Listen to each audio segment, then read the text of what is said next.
बिस्मिल्लाहिर्रहमानिर्रहीम। अस्सलाम वालेकुम स्टूडेंट्स, कैसे उम्मीद है खैरियत से होंगे। आज के लेक्चर में हम स्विच स्टेटमेंट को पढ़ेंगे। ये अल्टरनेट है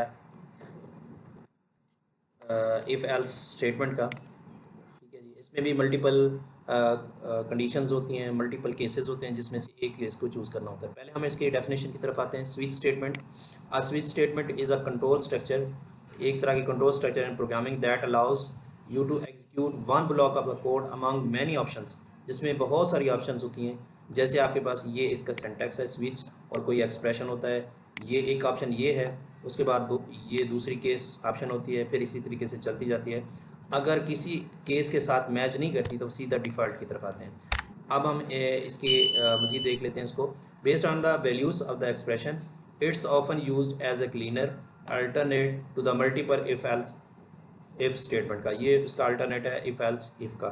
when checking same variables against different values, तो आपके पास डिफरेंट वैल्यूज़ हों तो उसको आप चेक कर सकते हैं। अब हम इसके एक एग्जांपल की तरफ आते हैं। इसमें हमने एक एग्जांपल लिया है, इसमें डे नाम का एक वेरिएबल डिफाइन किया है हमने, इसको हमने 4 दिया, कोई भी आप वैल्यू दे सकते हैं। और ये स्विच स्टेटमेंट का ये सिंटैक्स हमने देख लिया पहले ऑलरेडी कि इस तरीके से स्विच लिखते हैं, फिर उसके बाद कोई एक्सप्रेशन यानी जो ऑपरेशन हम कर रहे हैं ये इसके अंदर हमने वैल्यू जो पास करवानी है। और उसके बाद केस 1, और केस में अगर ये आपका इंटीजर टाइप है तो इधर केस 1 होगा, यानी जो वैल्यू हम दे रहे हैं ये केस 1। अब आपके पास ये हम इस तरह करा रहे हैं कि 1 हो तो मंडे प्रिंट हो। अगर आपने डे की वैल्यू 1 रखी है तो मंडे प्रिंट होगा, 2 देंगे तो ट्यूसडे प्रिंट होगा, वेडनेसडे प्रिंट होगा, 3 देंगे तो 4 देंगे तो थर्सडे, 5 फ्राइडे और 6 सैटरडे और 7 संडे। और अगर इसके अलावा 7 के अलावा कोई और डिजिट देंगे तो सीधा जिस तरह एल्स के बाद चला जाता है, तो इसमें भी डिफ़ॉल्ट एक कंडीशन होती है, ये इसके अंदर हमने एंटर हो जाना है, ये वाली एग्जीक्यूट हो जाएगी। यानी अगर किसी के साथ मैच कर गया, जैसे हमने 4 दिया, 4 केस ये इसके साथ मैच नहीं करेगा, इसको स्किप कर देगा, इसके साथ मैच नहीं करेगा, इसको स्किप कर देगा। फिर उसके बाद 3 को मैच नहीं करेगा, ये 4 को मैच करेगा। 4 के अंदर ये लिखा है थर्सडे, और ये थर्सडे जो है ना वो प्रिंट कर देगा। ठीक है जी। आगे हर केस को हमने एंड जो करना है वो ब्रेक स्टेटमेंट से करना है। अदरवाइज अगर ब्रेक नहीं अगर लिखते तो फिर क्या होगा, फिर अगली स्टेटमेंट जो है ना वो केस अगला एग्जीक्यूट हो जाएगा। तो इस तरीके से हम इसको रन करते हैं। हम इसका नाम लिखा जी स्विच नोड .js। इसको देख लेते हैं क्या इशू है। हमने स्पेल गलत लिखे थे इसलिए जो है आ रहा था इसकी गलती, तो इसको CLS करके दोबारा से हमने इसको करना है स्विच। अब देखिए हमने क्या दिया था, 4 वैल्यू दी थी, तो हमारा 4 से मैच किया, थर्सडे प्रिंट कर दिया। अगर हम इसको जस्ट 3 देते हैं तो किससे मैच करेगा, ये वेडनेसडे प्रिंट करेगा। ठीक है जी। अगर इसको हम दोबारा से रन करते हैं तो ये 3 वेडनेसडे प्रिंट कर दिया। ठीक है। अगर हम इसी तरीके से 7 देते हैं, सपोज करें हमने डे की वैल्यू 7 देते हैं, तो 7 जो है वो 7 की सूरत में जो है वो प्रिंट कर देगा संडे। ठीक है जी। तो इसको हम CLS करके दोबारा से इसको, ठीक है जी, संडे पर। अगर हम इसको वैल्यू दे देते हैं जी 8, ठीक है ना, 8 वैल्यू दी तो क्या करेगा, ये 8 किसी से मैच नहीं करेगा, सीधा डिफ़ॉल्ट के पास चला जाएगा, वो कहेगा इनवैलिड डे। ठीक है जी। तो इसको हम रन करते हैं तो ये आपके पास इनवैलिड डे आ जाएगा। कोई और यानी ये हमारे पास 7 ऑप्शन हैं, इस ऑप्शन के अलावा कोई और ऑप्शन देते हैं तो फिर वो सीधा सीधा डिफ़ॉल्ट केस के पास चला जाता है। अब हम आते हैं इसके कुछ यूज़ केस की तरफ। अगर सपोज करें ये ब्रेक अगर ना लगाएं, ठीक है ना, हर स्टेटमेंट जो है ना, केस जो है एंड जो होता है वो ब्रेक स्टेटमेंट से होता है। ठीक है जी। अगर मैं इसको ना लगाएं का मतलब ये है कि हमने इसको जो है हमने कमेंट कर दिया है, इस मतलब ये नहीं है। अगर हम 1 लिखते हैं तो 1 की सूरत में क्या होगा, मंडे भी प्रिंट होगा, ट्यूसडे भी प्रिंट होगा। ठीक है, अब इसी को देखते हैं। ये इसको सेव नहीं किया था हमने। इसके अंदर जो है 1 अगर लिखते हैं तो क्या होगा, ये CLS को करके चेक करते हैं। ठीक है जी। अब देखें 1 हमने वैल्यू दी, इसने मंडे भी प्रिंट कर दिया और ट्यूसडे को भी प्रिंट किया, क्योंकि ये ब्रेक स्टेटमेंट क्या है जी, इसको एंड कर देती है ब्रेक।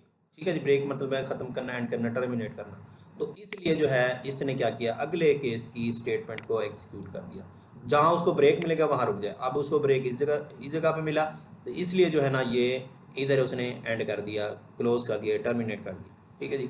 यानी ये ब्रेक लगाना जो है ना, ये अहम, हर केस के अंदर जो है ब्रेक लगाना लाजमी होता है। एक और एग्जांपल की तरफ आते हैं जी। एक और एग्जांपल लिए हमने, दो नंबर लिए, हम चाहते ये हैं कि अगर हम इसके अंदर कोई भी ऑपरेटर, दो नंबर हमने दिए, इसके अंदर जो भी ऑपरेटर देंगे, जैसे हम प्लस दिया तो वो सिर्फ प्लस करेगा हम दोनों, इन दोनों नंबर्स का। अगर इस जगह पर हमने ऑपरेटर दिया माइनस तो माइनस करेगा, ठीक है जी, क्योंकि ऑपरेटर को हमने स्विच के अंदर से पास करना है ऑप्शंस के ज़रिए से। तो इसके लिए जो है हमने क्या किया, दो अपने नंबर्स देने हैं और एक ऑपरेटर लेट कैरेक्टर ऑपरेटर दे देना है, और ऑपरेटर को हमने इधर से स्विच करवाना है, और जिसके साथ ये ऑपरेटर मैच करेगा, यानी ये ऑपरेटर मैच कर रहा है, ये अब देखेंगे मल्टीप्लाई किया, ये ऑपरेटर इसके साथ केस के साथ मैच करेगा।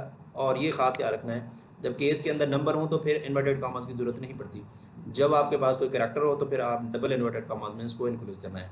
अब देखें इसमें हमने मल्टीप्लाई, इससे मैच करेगा, ये से मैच नहीं होगा, फिर इससे मैच करेगा, नहीं होगा, अब इससे इसने मैच करना है। अभी इसने क्या करना है, नम 1 की जो वैल्यू है ये 10 और नम 2 की वैल्यू 5, इसको आपस में मल्टीप्लाई करके इधर जवाब जो है ना वो लगा देगा, ठीक है जी। इसको मज़ीद हम इसकी सेटिंग कर लेते हैं जी। अच्छा जी, थोड़ी सी हमने इसकी फॉर्मेटिंग की है, इसमें पहले ऑलरेडी नहीं था, हमने इसको फॉर्मेट किया, इसके सम साथ लिखा जाए तो हमें पता चल जाएगा कि हमने क्या किया है। अच्छा जी, हमारे पास आ गया जी, ये 10 है, 5 है, और हमने ऑपरेटर दिया मल्टीप्लाई। अब इसको हम रन करते हैं, तो ये जब इसको रन करेंगे, अब देखें ये मल्टीप्लिकेशन जो निकाल देगा, देखें मल्टीप्लाई जो है ना ये मैच करेगा केस, इस केस के साथ उसने मैच कर दिया, तो इसने क्या कर दिया 10 और यानी नम 1 में 10 है और नम 2 में जो है ना वो क्या है 5 है, 10 5 का 50 आ जाएगा। तो मल्टीप्लिकेशन, ये प्लस साइन जो हमने कॉन्केटिनेट के लिए इस्तेमाल किया है, जोड़ने के लिए, क्योंकि ये हमारे पास वेरिएबल्स आर्ग्यूमेंट्स हैं, तो इनको जोड़ने के लिए कैलकुलेशन है, तो जोड़ने के लिए हमने इस्तेमाल किया, ठीक है जी। अगर इस सर इधर ऑपरेटर को चेंज कर देते हैं, सपोज करें मैं माइनस लिख देता हूँ, तो माइनस क्या होगा, अब ये केस पहले इससे आए मैच करेगा, इससे मैच नहीं करेगा, फिर ये इससे मैच कर जाएगा, यानी माइनस वाले से। तो आपके सामने इसका जवाब आप देख चेक कर लें, ये देखें सब्ट्रैक्शन निकाल दी, ठीक है जी। अगर इधर हम डिवीजन दे देते हैं तो सिर्फ और सिर्फ ये किसी से मैच नहीं करेगा, डिवीजन से मैच कर लेगा, और इसका जवाब जो है इसने निकाल दिया 2, ठीक है जी। यानी 10/2, 10/2 का जवाब जो है ना 2 आ जाएगा, यानी क्वोशंट। अगर हम इसके अलावा कोई और इसके अंदर हम मॉडलेस मॉड करते हैं, क्योंकि मॉड हमने रखा ही नहीं है, ठीक है जी, तो क्या करेगा, अब ये सीधा सीधा कहाँ पे चला जाएगा, डिफ़ॉल्ट में चला जाएगा। वो कहेगा कि इसके अंदर जो आपने इस्तेमाल ही नहीं किया, इसको CLS कर देते हैं, और जब इसको रन करेंगे वो कहेगा इनवैलिड ऑपरेटर्स, क्योंकि आपने कोई इस तरह का नाम का ऑपरेटर्स केस नहीं बनाया। तो बना लेते हैं तो फिर वो उसको इग्नोर कर देगा वो सीधा, या कोई और इसमें डॉलर साइन डाल देते हैं, कोई भी कैरेक्टर डाल देते हैं, या ए डाल देते हैं, कोई भी कैरेक्टर डाल देते हैं, तो क्या करेगा इसने, फिर भी इसने क्या करना है, तो कहेगा इनवैलिड ऑपरेटर है, यानी जो आप ऑपरेटर इस्तेमाल कर रहे हैं वो गलत है, ठीक है जी। तो इस तरीके से जो है हमारा स्विच स्टेटमेंट जो है ना ये इफ एल्स की तरह की है, यानी कोई स्टेटमेंट जिससे मैच करेगा वो करेगा, बाकी को स्किप कर देगा। तो सो इसमें भी इसी तरीके, इसमें केस का जो है ना वो कीवर्ड इस्तेमाल किया जाता है, और ब्रेक स्टेटमेंट इस्तेमाल की जाती है, और हर केस को जो है ना कॉलम से जो है ना हमने इसको सेपरेट करना होता है, बाकी उसी तरीके से होता है, ठीक है जी। तो इस तरीके से आज का लेक्चर हमारा ख़त्म हो जाता है। अल्लाह हाफिज़।